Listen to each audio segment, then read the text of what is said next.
तर दिल्लीतील किसान घाट इथे मंगळवारी आयोजित करण्यात आलेल्या शेतकऱ्यांच्या भव्य रॅलीच्या पार्श्वभूमीवर दिल्लीला लागून असलेल्या गाझियाबादमधील यूपी गेट सीमेवर सुरक्षा व्यवस्था कडक करण्यात आली।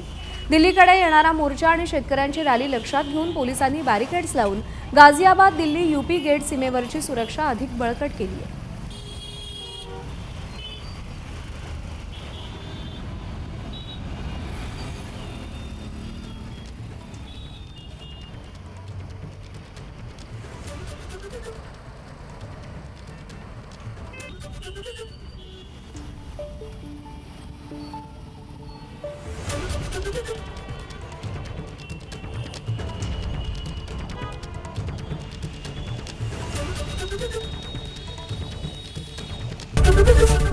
एबीपी माझा, उघडा डोळे बघा नीट।